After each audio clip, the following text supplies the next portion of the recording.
Foi. Nós vamos ler, então, um textinho aqui de Platão, que é o diálogo de Platão, muito famoso, chamado O Banquete. Chama O Banquete porque é realmente um banquete, né? O pessoal está numa ceia, estão comendo, e se começam a discutir sobre várias coisas. Mas a principal delas, assim, a mais gravosa do diálogo é sobre a natureza do amor, né? O que é o amor, o que ele exige de nós, o que é que ele nos dá, assim, o que é que o amor nos permite, e essa ideia de que o amor, um dos amores principais é esse amor de amizade, né? O amor do convívio mesmo, do banquete, assim, eles estão convivendo e a partir dessa convivência amorosa tem também, assim, as questões de cunho polêmico da Grécia, né? Porque nesse banquete estão, se você ler o texto todo, estão não só os discípulos, como os mestres, como é o caso de Sócrates.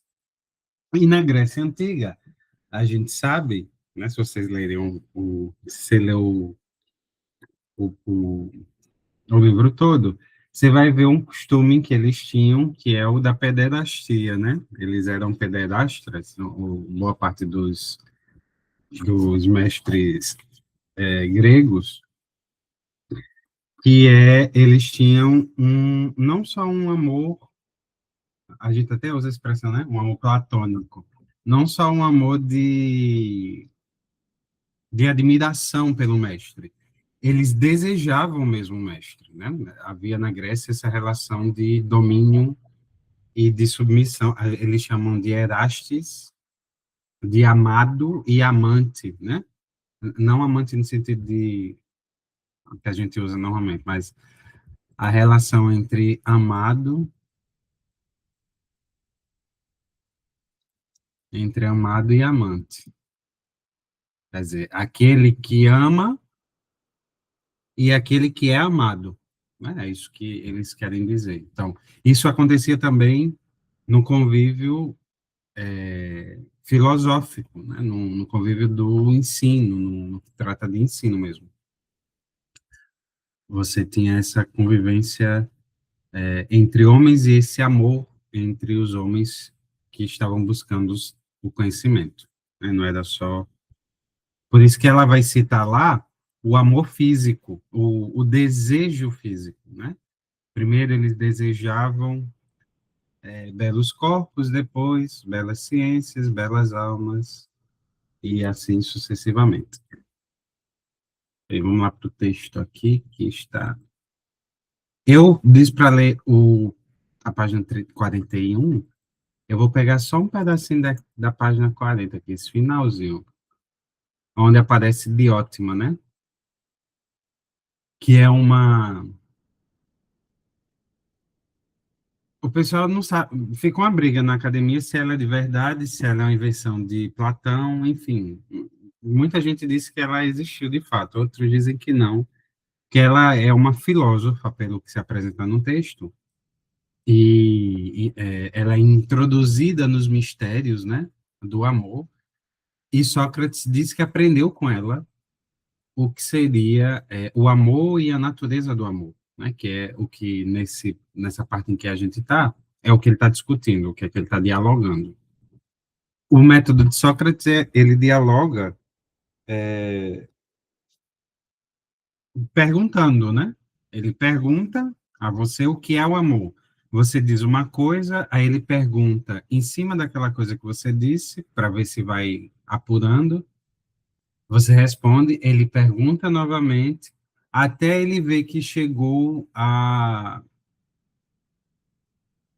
uma resposta mais apurada ou a uma resposta que é incerta, e ele percebe que você não tem certeza, e ele usa da ironia para você perceber que você errou, né? Mas sem dizer que você errou. Ele vai lhe mostrar aos poucos que você errou e precisa se encaminhar por um outro lugar. Mas Sócrates sempre faz uma coisa muito interessante, que é, ele pergunta, e das perguntas ele vai juntando os elementos de verdade que há nelas, purifica cadê errado, junta os elementos de verdade que há nelas, para depois chegar num conceito. Então, assim, ele não deixa de levar em conta o que as pessoas responderam. Ele leva em conta, dando a elas respostas para purificar o que elas têm de opinião, porque o que começa, a filosofia começa com a doxa, né? Doxa, que significa em grego opinião. Você começa o conhecimento com opiniões. Não é propriamente o conhecimento, né? Você começa a se instigar pelo conhecer pelas opiniões. Você dá opiniões sobre determinadas coisas, sobre as coisas que acontecem no cotidiano, enfim, ou sobre temas variados. E a opinião, então, é a base sobre a qual você construirá o edifício do conhecimento. Ele não é conhecimento, opinião nenhuma é conhecimento de nada, mas é a base sobre a qual você constrói o seu conhecimento. Porque a opinião junta o que você viveu de experiência, o que você tem do senso comum, né? O senso comum é essa realidade em que, no geral, as pessoas pensam determinada coisa sobre determinada coisa. Né? Imagine aqui, no senso comum, por exemplo, do brasileiro, a ideia de que nós somos um povo pacífico, religioso, né? Festivo, né? Está no senso comum da nossa sociedade, a gente acha que a gente é assim. A filosofia vai se debruçar sobre o senso comum e perguntar: é assim mesmo? Será que é isso? O senso comum também gera crenças, né? Além de opiniões, o senso comum gera crenças. Gera opiniões e crenças. Então, por exemplo, o senso comum não é uma coisa ruim, né? É fundamental. Por exemplo, o senso comum diz que o céu é azul, porque a gente vê o céu azul, né? Pelo menos de dia. E que à noite o céu é azul, mas é um azul escuro, com estrelas no céu. Isso é o senso comum, quer dizer, todo mundo está vendo essa cor e, portanto, o céu é azul. Nós estamos observando isso. A partir da experiência, todo mundo tem essa ideia comum. Só que o cientista, ele vai questionar o senso comum e dizer, olha, o céu é azul, certo, né? Visualmente nós o vemos assim. Contudo, o que torna o céu azul, aí ele vai dizer, olha, esses gases cuja refração do ar a refração da luz faz aparecer para nós em azulzinho, tanto que se você vê a aurora já não é mais azul, é um alaranjado, se você for ver o pôr do sol, vai chegar uma hora que é um lilazinho, então o céu pode mudar de cor conforme a refração da luz sobre os gases que compõem a atmosfera. Ele negou o que o senso comum disse? Não, mas ele vai purgar o que o senso comum tem para transformar em conhecimento. Então, vai dizer, ele é azul, realmente. Quando, em determinadas circunstâncias, e normalmente, na maioria do tempo, a refração da luz sobre os gases principais dá essa coloração. Mas não é só assim. Ele pode ser de uma outra cor, ainda que frequentemente ele seja assim. Por exemplo, é do senso comum que amanhã o sol vai nascer. Ele vai nascer? Eu não sei. O mundo pode se acabar daqui a pouco. Isso quer dizer que o senso comum está errado? Não, é que ele cria uma expectativa sobre algo que acontece com frequência. Essa é uma outra característica da opinião. As opiniões não são conhecimentos certos, mas a gente tem como provável. Ninguém tem a sua opinião como improvável. Você tem a sua opinião como provável. né? É possível que seja verdade. Você conhece alguém assim, aparentemente ele parece para você, parece muito carrancudo, muito fechado, normalmente quando o pessoal me conhece. Aí ele vai dizer, ó, esse menino pelo amor de Deus, não. Ele tem essa opinião comprovável, que da experiência dele. E se ele perguntar aos outros, ainda vai piorar no meu caso. Da experiência dele, isso é tido como certo. Aí, depois ele pode, às vezes a opinião a pessoa é tão apegada às opiniões, que ela pode levar isso para o extremo, né? E não dá às opiniões a alcunha de provável, mas de certa, de absolutamente certa. Nenhuma opinião é absolutamente certa. Só é absolutamente certa a ciência. Isso aqui é importante para a filosofia. Não existe opinião absolutamente certa. Só há ciência absolutamente certa. Só a ciência é absolutamente certa, certo? Não existe opiniões absolutamente certas. Inclusive, tem um autor, é porque agora foi a parte do livro que eu tive que tirar para ali ajeitar um negócio que deu problema. Mas tem um autor que eu gosto muito, o nome dele é Gustavo Corsão.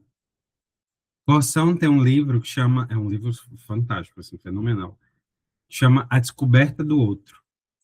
E um dos textinhos, um dos capítulos, Corsão trata sobre a opinião, né? E ele diz exatamente isso, que ele tem um provérbio, um ditado popular que dá a opinião a importância que ela tem, né? Mas ele fala com um modo literário mais aguçado, mais bonito, né? De que a opinião aí tem, pronto, é lindo, lindo, lindo. E é literário, assim, não é uma obra, assim, não é uma obra, sei lá, né? Como se apologética. Ela é literária, mas você lê tranquilamente numa sentada. E ele escreve muito bem, né? O pessoal chama ele de Chesterton no Brasil, e de Machado de Assis dois, porque ele escreve muito bem crônicas. Esse livro, inclusive, é como se fosse várias crônicas. E ele fala da amizade. A verdade do livro é como ele se converteu, né? Ele era, ele não cria em Deus, né? Era, inclusive, anticlerical em alguns aspectos. Aliás, em vários aspectos. Era homem de técnica da ciência.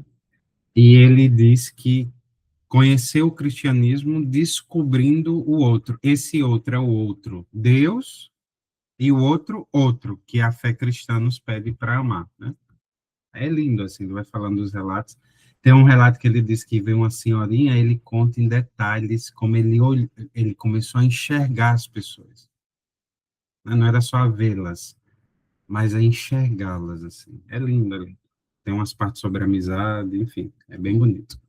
Mas lá ele exatamente lembra isso que a filosofia diz, quer dizer, nenhuma opinião é absolutamente correta, elas são prováveis. Isso quer dizer que ninguém deve ter opinião? Não, é que não deve se apegar a elas de modo a não trocá-las pela ciência, do que é exato.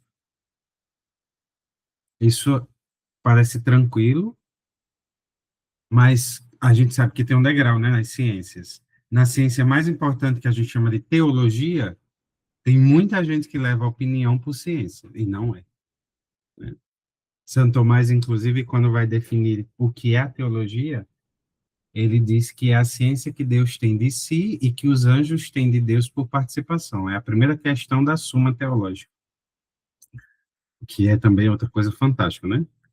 Aí a Suma pode passar, são décadas lendo. Na Suma, então, a gente vê que também isso é verdade, né? A ciência é o conhecimento absolutamente certo. E o conhecimento mais importante é o conhecimento de Deus. Estudinho para dizer o quê? Voltar na pobre da Diótima aqui. Então, Diótima dizem que ela existia. E aí, Sócrates está conversando com ela e dizendo: olha, Diótima, o que é o amor? É a primeira pergunta. Ele é um ele é uma coisa mortal ou imortal, ele é um deus ou um ser humano, assim, um ser humanoide, né? Tem nossas características, ou uma característica do que a gente cristão chamaria de criatura. Aí ela diz, olha, não é nenhuma coisa nem outra, Sócrates. Ele é um intermediário. E aqui nessa tradição eles chamam de gênio. Não é exatamente isso. É isso também, mas não é exatamente isso, certo? Não é gênio porque a gente tem gênio hoje como pessoa inteligente, né? Assim, não é isso que ele está dizendo. O nome que ele dá, eles não traduziram porque a gente ia entender de outro jeito. Mas o nome em grego é daimon. Deixa eu ver como é que é a Logos traduziu aqui.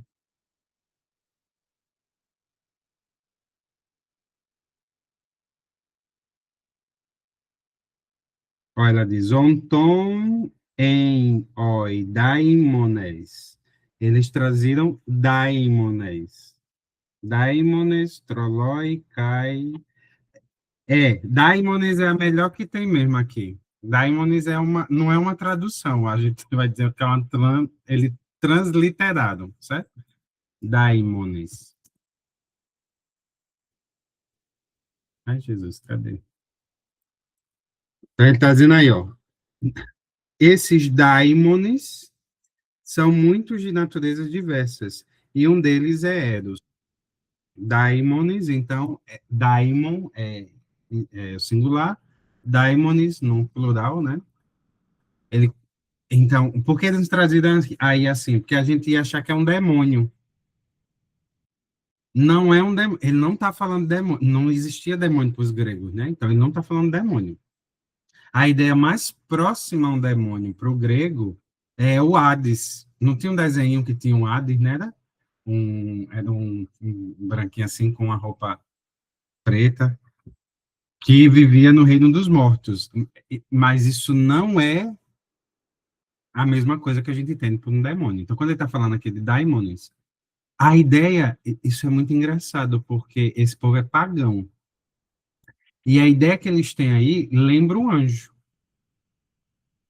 Entre um Deus e os mortais estão os anjos. Eles chamam de daimones, não?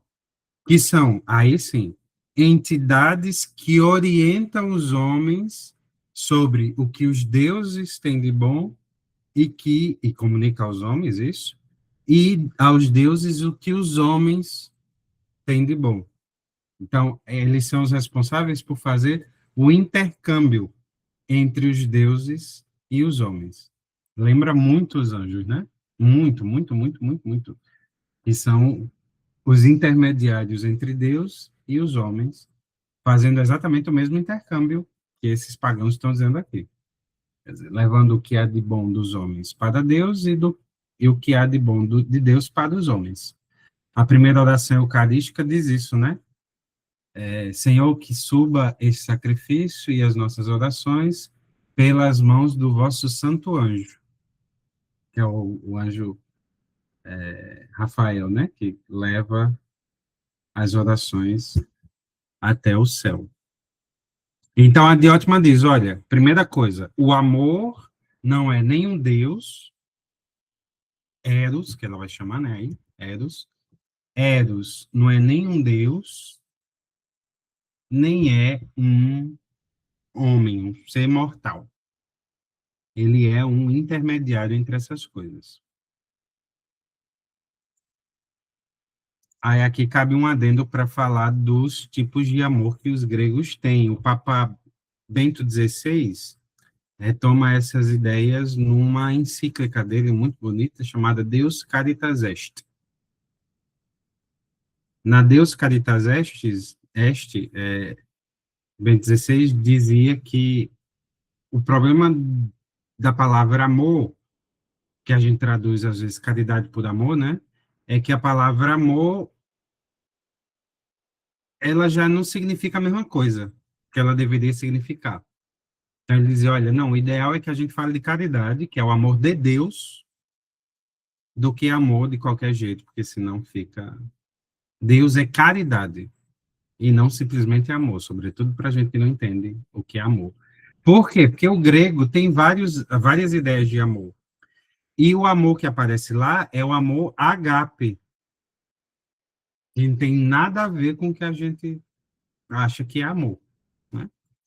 Então, os gregos dividiam vários tipos de amor. Um deles chama porneia, de onde vem a palavra pornografia, que é o amor, não é o amor erótico simplesmente, certo? Aí é outro amor, que é o eros, que a gente vai conversar agora. É o amor de bicho. O que o ser humano tem igual ao bicho, o desejo pelo corpo do outro, pelo físico, simplesmente assim. E o prazer que pode vir disso. Então, eles chamavam de porneia. É o amor do prazer sexual puro, sem nada. Né? Não tem afeição nenhuma. É ótimo mesmo a gente usa a expressão pornografia exatamente por causa disso, né? Porque é um objeto, são dois objetos ali fazendo, pôr na tela alguma coisa, que ninguém está pensando em nada de afeto, não. É só aquilo mesmo. Às vezes, inclusive, aliás, quem faz isso por dinheiro, né? Está fazendo simplesmente por dinheiro.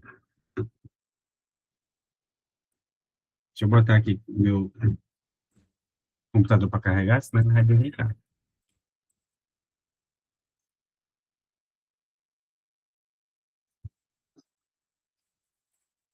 Então, porneia, depois eros. Aí eros é o amor carnal. Esse amor carnal é o que ela vai citar aqui, que é o primeiro passo do amor. Ah, o grego, então, nem considera a porneia como característica dos homens. Não caracteriza os homens. Descaracteriza os homens. Isso é muito interessante, né?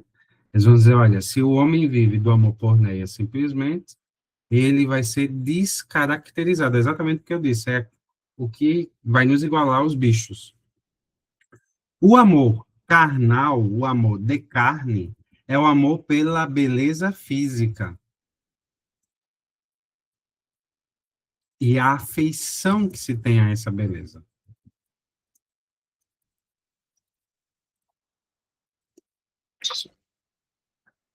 Aí a gente diz amor erótico, né? Do qual dos livros da Sagrada Escritura é cheio disso.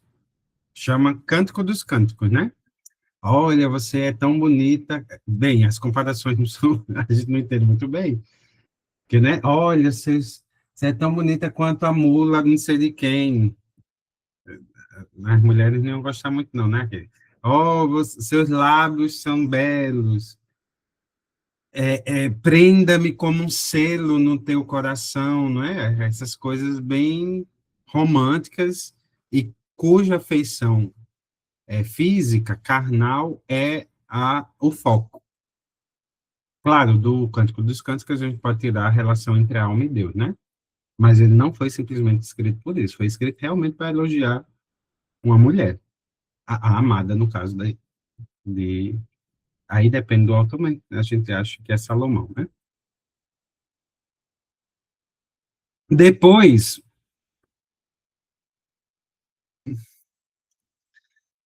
nós temos o amor chamado filia. Aqui é o amor dos filósofos, né? Philo, Sofia, significa amor pela sabedoria. Então, a filia é o amor de amizade. O amor de amizade é o amor cuja relação é recíproca. É o amor fundado numa relação recíproca. O amigo ama o seu amigo e esperando ser amado. Senão, não é amizade, né? Tem um pessoal que normalmente os meus alunos, mas tem um povo também assim, né? Que chega, não, eu sou amigo de Leandro. Eu digo, não, não, amigo não. Você pode ser conhecido, como de manhã, né? O parceiro, mas amigo não. Amigo é eu. Eu amo meu amigo me ama. Não existe. É igual uma vez um rapazinho que eu acompanhava lá em BH, fazia direção com ele. Às vezes, só foi, acho que 2 vezes comigo, acho que por causa dessa vez, inclusive. Ele veio pedir uma orientação, ele disse, não, eu gosto muito da menina, ela namora com ela. Eu disse, ah, sim, ela gosta muito de você. Ele disse, não, ela não sabe. Eu disse, oxente, como é que tu namora com a menina e ela não... Ah, tu namora com ela, ela é a única não informada, no caso, né? Que loucura, meu Deus do céu, olha a cabeça do ser humano.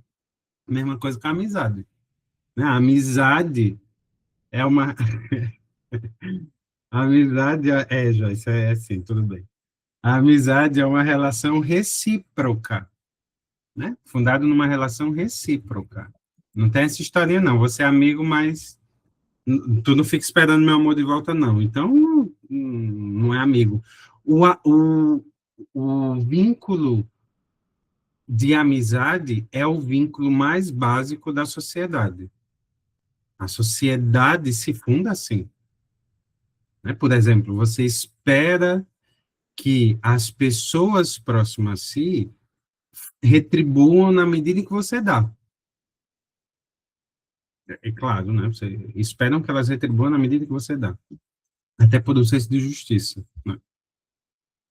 Então, filia é um outro tipo de amor. Então, a gente já viu aí porneia, eros, filia, agape.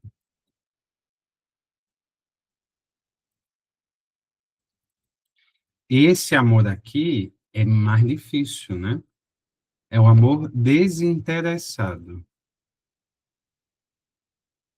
É o amor dos místicos e dos cristãos, né? Os evangelhos usam essa palavra para falar de amor. Então,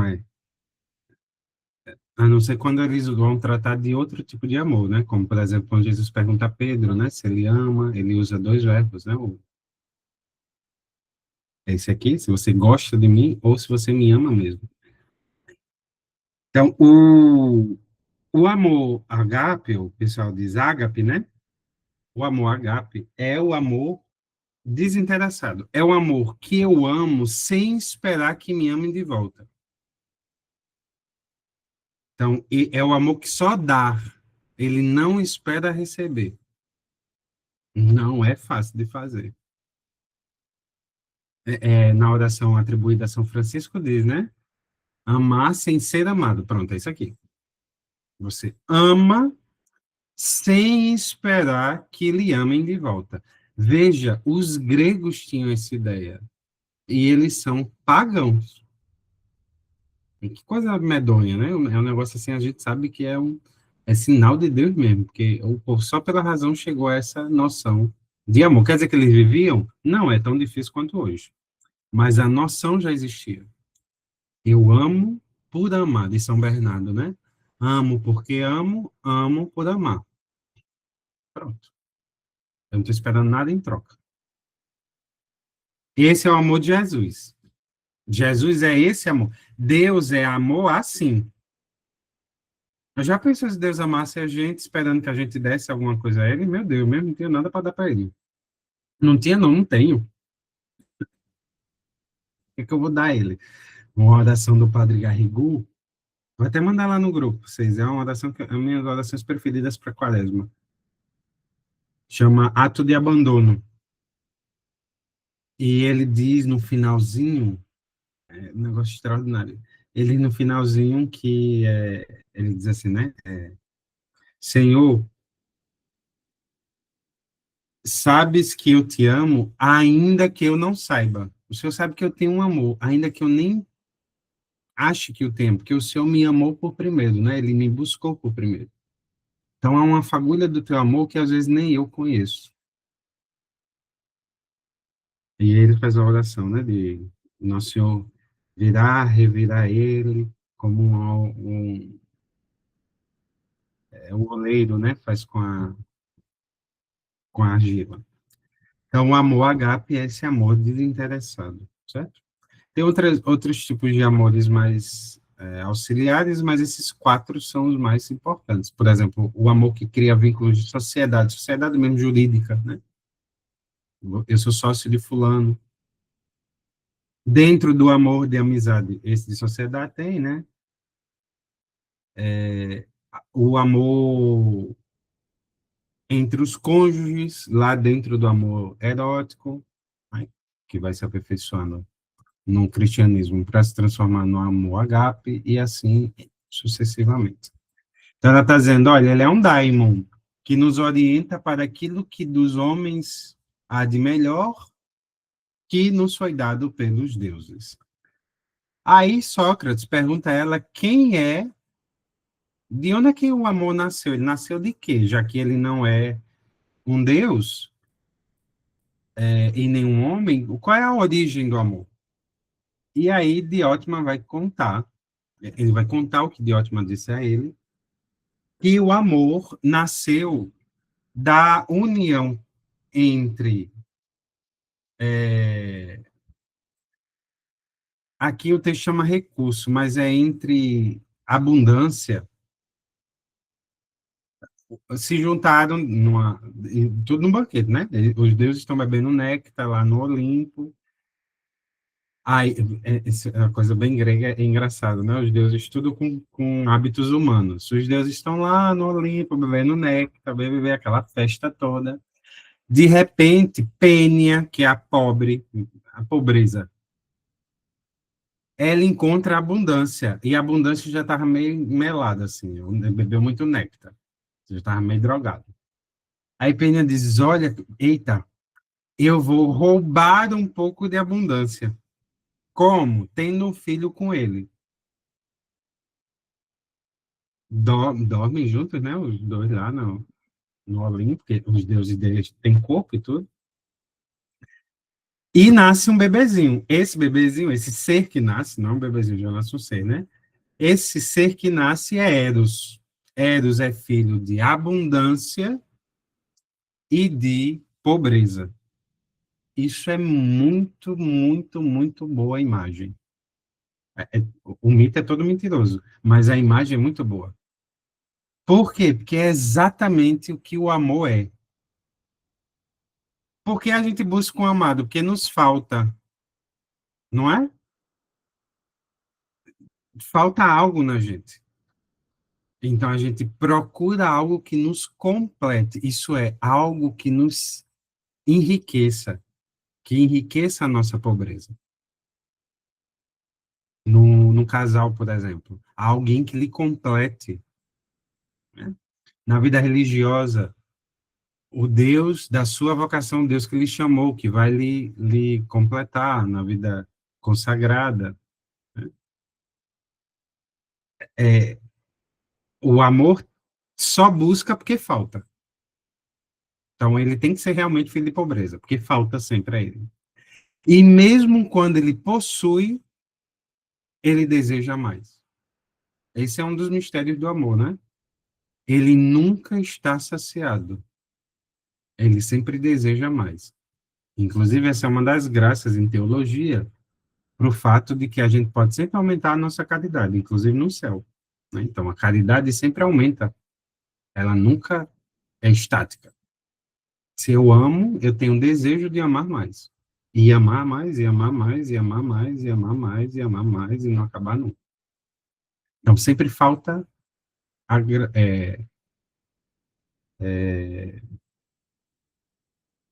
completar em nós o amor, a necessidade do amor. E porque ele é filho de riqueza? Porque você busca algo, não é busca assim também perdida, segue no tiroteio, não. Você busca, você pode não saber quem é esse alguém ou algo ainda, né? Mas você está buscando alguma coisa.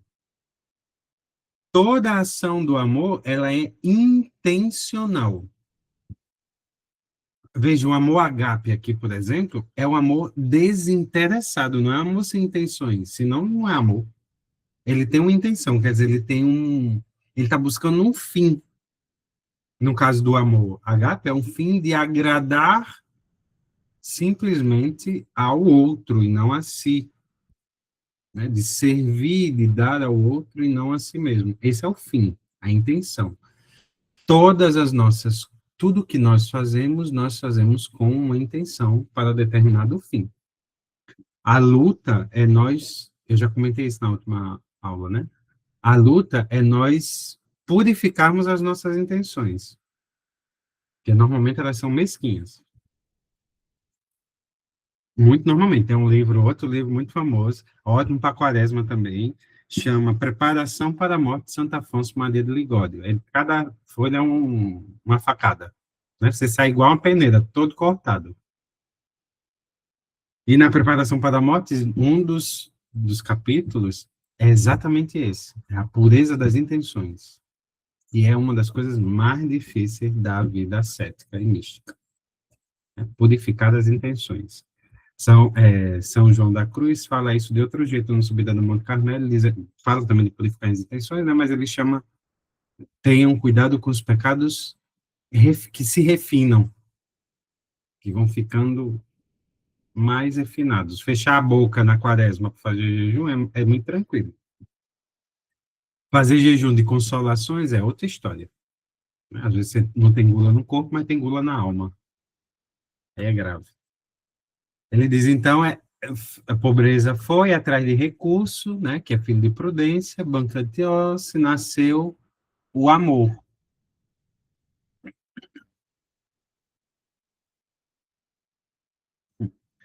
E aí, por que a gente associou amor a Afrodite? A Afrodite é a deusa da beleza, né?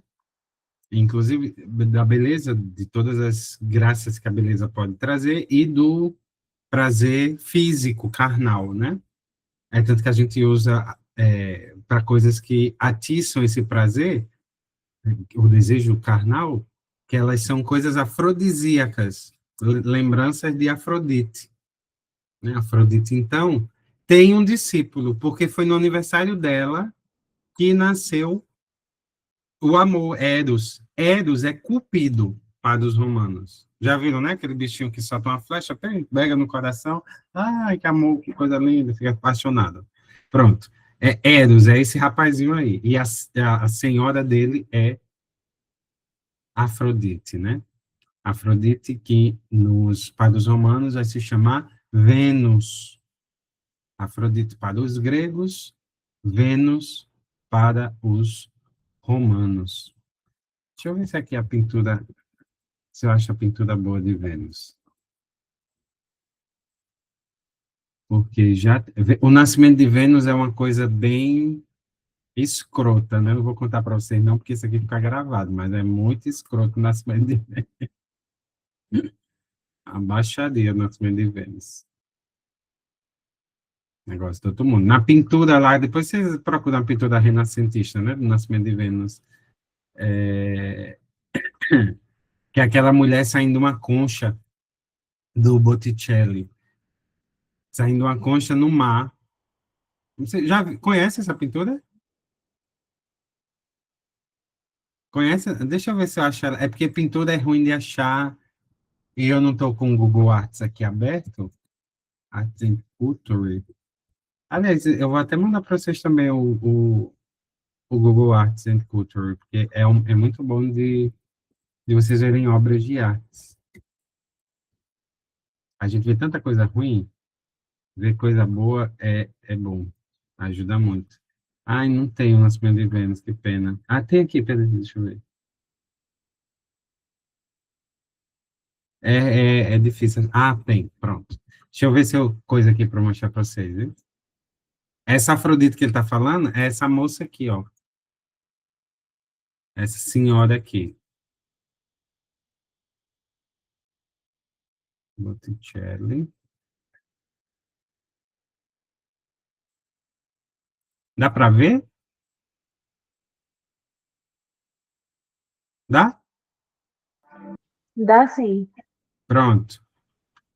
Esse Google Arts and Culture é muito bom de ver obras de arte, viu? Vocês conseguem ver obras de artes, várias, assim, inclusive algumas delas, no Explorar aqui, você consegue deixa eu duplicar para mostrar para vocês.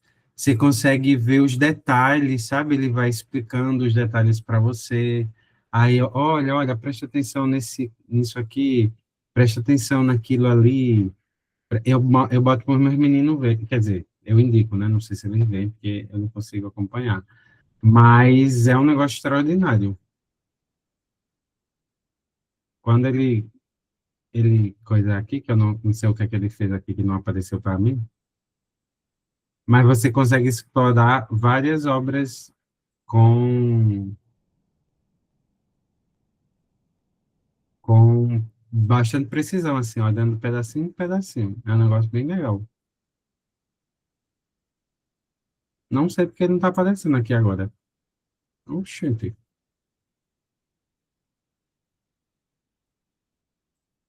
Sei lá o que é que foi que deu agora. Que ele não quer mostrar. Não aparece a imagem para você? Não, não aparece que eu quero mostrar para vocês. Ele Ah, falando, ele especificando partes. É só porque eu quero mostrar para vocês. Aí ele está com essa pressa. Mas deixa eu ver aqui uma coisa. Aí eu mostro para vocês. A de vocês está parada em Vênus, né? Vocês é. estão vendo Vênus. É, o nascimento de Vênus. Vocês estão vendo o nascimento de Vênus, certo? Ó, eu gosto dele por causa disso. Ó, a gente consegue, tá vendo? Bem direitinho. A internet aqui fica mais ruinzinha, mas ela consegue. Ó, como a definição é boa. Dá para ver o estica? Tá vendo? Ó? Ela fica perfeitinha a definição. Essa Sim, senhora é sim. filha de Zeus e é a senhora bonita. Isso aqui foi um escândalo quando Botticelli pintou Renascimento, a mulher nua, ó, a pobre, é por isso que aqui está vendo a virtude vesti-la. Deixa eu vestir tu, mulher. Tá vendo que ela sai do mar? Diz. A história é bem feia. Aí tem vários aspectos. A mais famosa diz que a esposa de Zeus ficou muito brava com ele. Pois é Juno. E Zeus era um traidor de mulheres, né? Não é exemplo de marido para ninguém. E aí ela ficou muito brava e resolveu tirar o coisa dele, o trem dele, e jogou no mar. É uma das histórias. Quando ele jogou no mar, que o sêmen de Zeus tocou a espuma das águas, saiu essa deusa aí, lindíssima, belíssima, chamada Afrodite. A outra diz que não, que foi só o sêmen dele mesmo que caiu nas espumas e ela nasceu. Ambas dizem que é a mesma coisa, o sêmen caiu na espuma e ela nasceu. Aí Botticelli, ó, tá dizendo aí, olha aí, fulano, ó, nasceu a belíssima deusa Vênus, a senhora do amor. E por que é importante Vênus Afrodite nesse diálogo? Porque para os gregos, o amor nasce da beleza corporal, da beleza física. Isso aqui é importante. É mais do que corporal, né? Da beleza do aspecto físico. Porque aí a gente tem que deixar o pé no chão para não ficar aquele cabaré de querer ser puritano, né? Me desculpa a expressão. Fica aquele puritanismo protestante, não, não, a gente não vai olhar nada, não. Tem que casar com a pessoa feia, horrorosa, demoníaca. Não, não. Porque eu gosto de coisa feia, é o demônio. Fisicamente, você é atraído por. Mesmo que a pessoa seja feia para o resto do mundo, certo? Para você, deve haver uma atração física. Para você que quer, por exemplo, casar, não sei, né? O caso. Ou para você que está se apaixonando por alguma pessoa, vai atrair o físico dela. O físico, não só a forma física dela, isso também, mas o que aparece dela para você. Não é? A gente se encanta pelo que aparece da pessoa para você, o que você tem experiência sensível da pessoa. Então, para lá no conto, vocês vão observar, ou no mito, vocês vão lendo e observando, que o amor nasce primeiro, o primeiro degrau do amor é o aspecto físico, o aspecto sensível. Porque toda experiência humana começa pelos sentidos. Né? A gente não é anjo para se apaixonar só pela alma. Vai chegar na alma, e tem que chegar e ficar na alma. Mas o primeiro degrau é o amor físico. E por que é assim? Porque o amor nasceu de um trato físico. Ele tem essa marca em si. Lembra lá, né? Ele é entre homem e deuses. Então, ele tem a marca física, por isso que o amor nasce sensível. O amor nasce em eros. Depois, o amor vai subir em degrau. Eu não vou ler o mito todo com vocês, não, né? Vocês vão lendo depois com calma. Depois, o amor vai subir de degrau. O amor vai deixar de ser por belos corpos. O degrauzinho é assim. Primeiro degrau, belos corpos. Amor físico. Aparência sensível. Depois, o amor vai para belas artes, que também é um, um aspecto físico, né? É o que você vê, ou o que você escuta, ou o que você toca. Artes no sentido geral, né? Não é só pintura, escultura, música, não. Tudo que o engenho humano é capaz de produzir. Então, você vai de belos corpos, belas artes. A gente até usa essa expressão, né? Belas artes. Outra coisa interessante, o amor está intimamente ligado com a beleza. Acabei de dizer para vocês que o amor é servo de Afrodite, que é a deusa da beleza. Então, o amor serve à beleza. Não existe verdadeiro amor sem beleza. Não existe. A gente vai ver beleza do aspecto sensível, beleza do aspecto artístico, né? De toda a arte que é capaz do homem produzir, e beleza do aspecto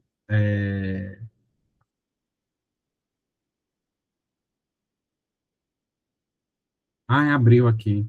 Deixa eu mostrar para vocês, só me perder, vou abrir esse parênteses aqui, só para mostrar para vocês a janelinha do que eu queria mostrar lá do Google.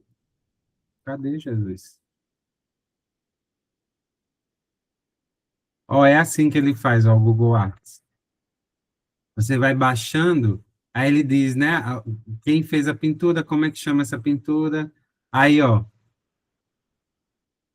mostra, essa aqui chama pintura, chama Provérbio, né, a pintura holandesa. Aí ele vai mostrando, ó, explicando a pintura para você. Aqui é enfocando o gato, né? Essa pintura é cheia de provérbios. Aí tem aqui animais, aí parece que não faz nada sentido. Aí ele diz, olha aqui, primeiro provérbio, não adianta bater a cabeça contra a parede. Aí ele vai explicando, isso com todas as obras de arte que tem disponível. É bem legal para você entender a obra de arte. Aí não se atira pérolas aos poucos. Aí aqui, ó, o povo atirando pérolas aos poucos. É bem legal. Mundo de cabeça para baixo. Aí a representação do mundo de cabeça para baixo. É muito interessante mesmo. Ele vai explicando para você vários aspectos, aí vai botando de pouquinho em pouquinho cada coisinha lá. Depois vocês dão uma olhadinha, chama Google Arts and Culture, né? Pronto, acabou o parênteses. Então vai de belos corpos, belas artes, belas ciências, belos... Aí, ó, você admirou o trabalho que fulano faz, sentiu amor pelo trabalho que fulano, pela obra que fulano faz, né? Pela obra de suas mãos, pela obra de sua capacidade interativa, enfim. Depois você se encanta pela ciência que fulano tem. É a beleza do conhecimento, é o amor pelo conhecimento. Aí chega em filia. Você ama fulano e emula em fulano o conhecimento que ele tem.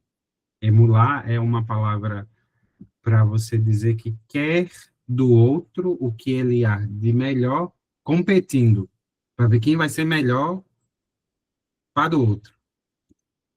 É um adendo. É outra coisa que eu vou lembrando de coisa e vou dizendo para vocês. No dia 2 de janeiro, é dia de São Gregório, eu acho que eu já comentei até para vocês. São Gregório Nazianzo e São Basílio Magno. E eles eram muito, muito amigos.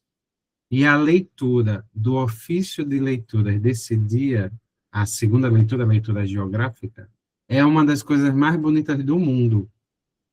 É lindo eles dizendo que emulam um no outro a ciência que eles tinham. E eles competiam para ver quem poderia ser melhor para servir melhor o outro. Quem ia ser o melhor que serve. É muito bonita a leitura desse dia. Depois eu mando também lá no grupo.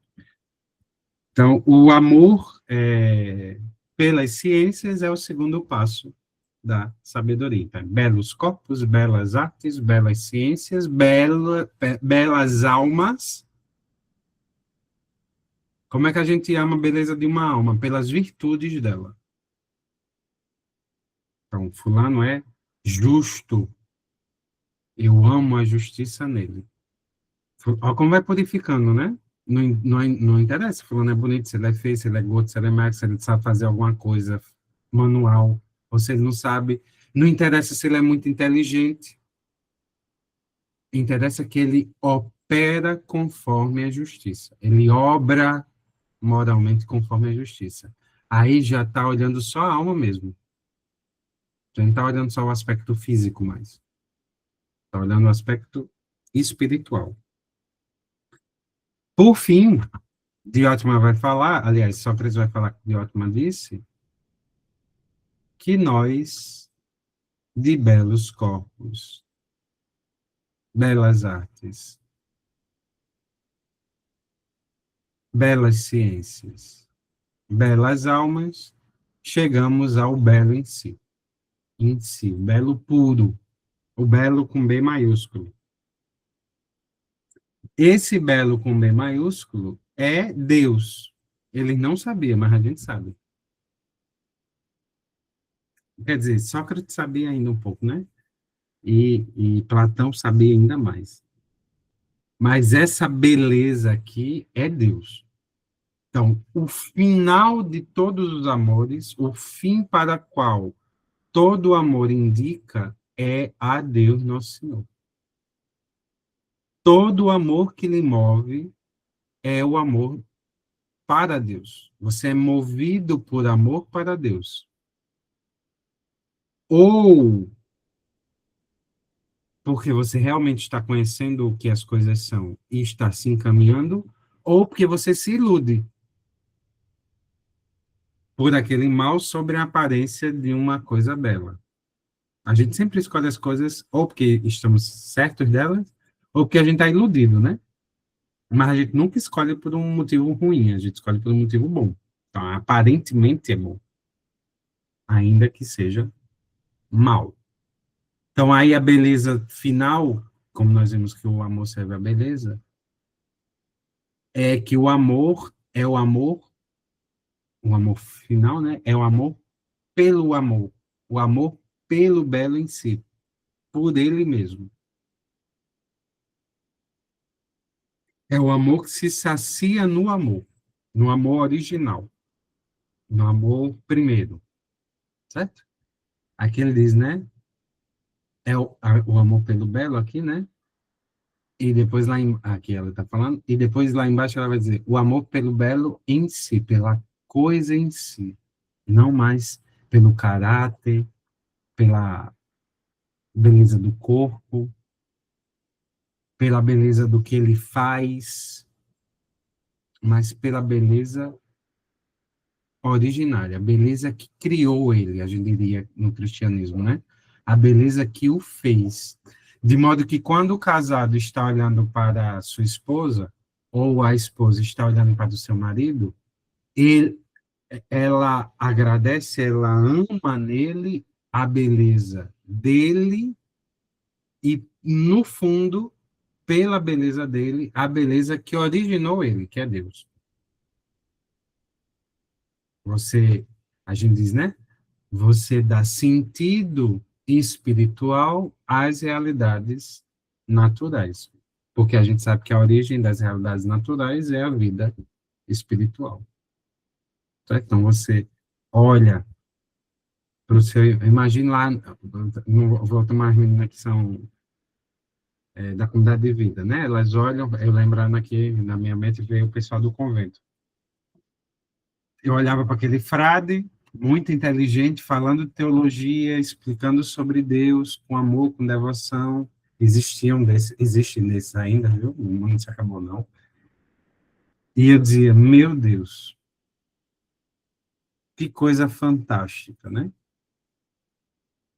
Como teu coração produziu no coração desse homem uma beleza extraordinária.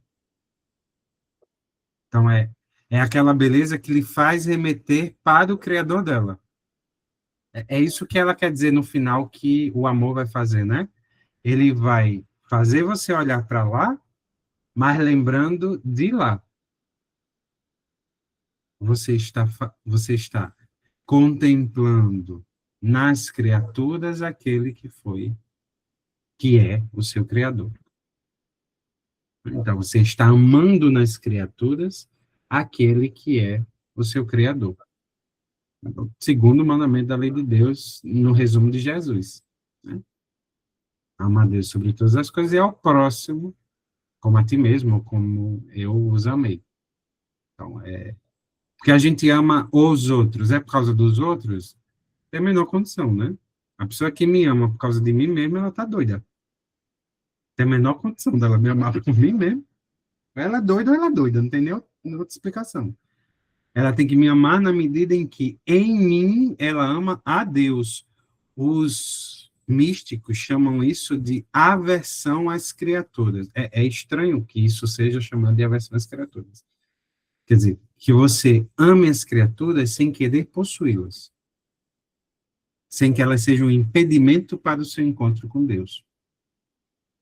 Normalmente as pessoas, sobretudo as pessoas como eu, que são mais antissociais, né?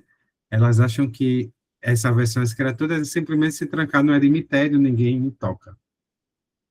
Não é só isso, é mais do que isso. É, estando nesse mundo passageiro, amar as pessoas por amor a Deus. E nelas dar a Deus a glória que é devida. Isso está no texto de Platão? Não, mas é o que se segue daí. Certo? Para os cristãos, a gente vai ler tomando essa fonte filosófica. E é realmente que, infelizmente, ele não poderia saber que ele não tinha fé, mas é a consequência lógica. Quer dizer, o que é o belo em si, se não for um ser divino? Ele diz, inclusive, que é um ser divino. Seria o amor em si, se não for um Deus mesmo. Né? E aí São João diz, Deus é amor. Eu tinha botado até a página, quanto, meu Deus? 48. 48 foi? Tá, Foi. é só pegar o finalzinho e a gente terminar com essa. Vocês leem com calma aí, mas o resumozinho é esse. Que página é essa? 47, tá. Aqui, ó, né? Belas ciências, belo corpo, belas artes, aqui eles chamam de ofício, né? Não é boa palavra não, mas tudo bem, não tem o que fazer não. A gente não sabe grego, né? Tem que ler em português. De um homem, de um costume, ou seja...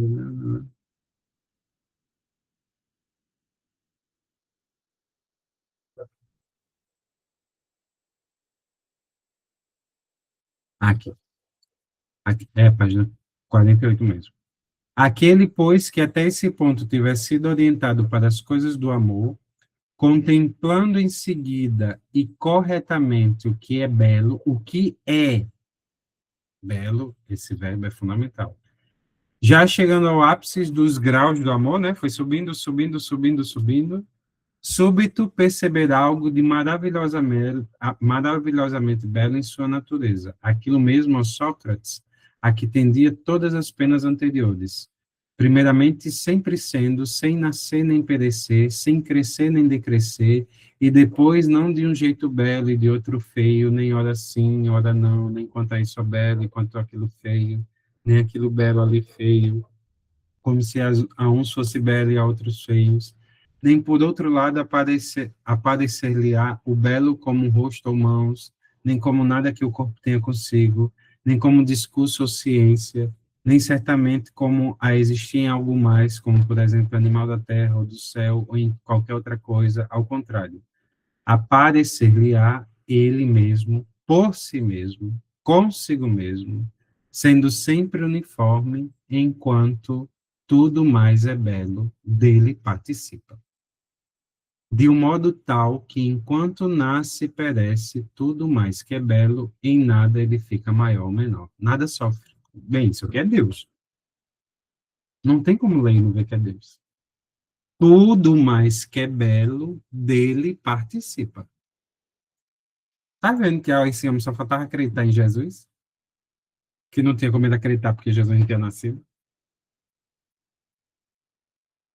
É negócio de outro mundo, não tem não. É um mistério de Deus mesmo.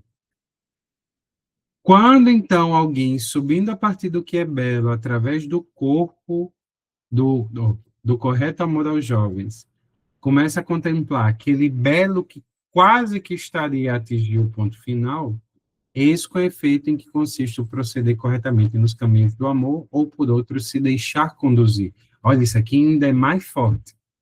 Se deixar conduzir para o cristão é deixar que as moções do espírito lhe levem ao amor. A gente chama isso em teologia mística de docilidade ao espírito, como uma vela do barquinho que é soprado, né, docilmente para o caminho que ele quiser. Então, belos corpos, belos ofícios, belas ciências, belas ciências. Aqui ele não retomou. Belas almas, belo em si. Daqui já tá bom. Então, chegará aquele belo do qual todas as coisas belas participam, certo? Então, a ideia de participação das criaturas belas em Deus, que é a beleza pura, a beleza eterna, a beleza em si. É isso que eu acho que dá para a gente contemplar do amor no banquete de Platão. Tem várias outras coisas bem legais, mas a gente tem que reduzir para conseguir ver o máximo possível de obras juntos, né? Como eu dizia, o grupo de estudos é mais, eu pensei nele mais para mim do que para vocês, que era para não deixar de ler os textos clássicos que eu li na faculdade e que eu tenho que retomar a leitura sempre, mas é bom ler com vocês juntos aqui, porque me dá o sentido de obrigação, né, que eu tenho que ler mesmo. Mas esse era um dos textos que eu mais me encantou. Platão foi um filósofo que me encantou na graduação, sobretudo porque eu gostava muito de Santo Agostinho e ele bebeu muito de Platão, né? E essa ideia de participação é muito presente em Santo Agostinho. Vocês podem, depois lendo Santo Agostinho, perceber isso, certo? Alguma dúvida, algum comentário, alguma angústia, dor? Não? Então, deixa eu fechar aqui a gravação.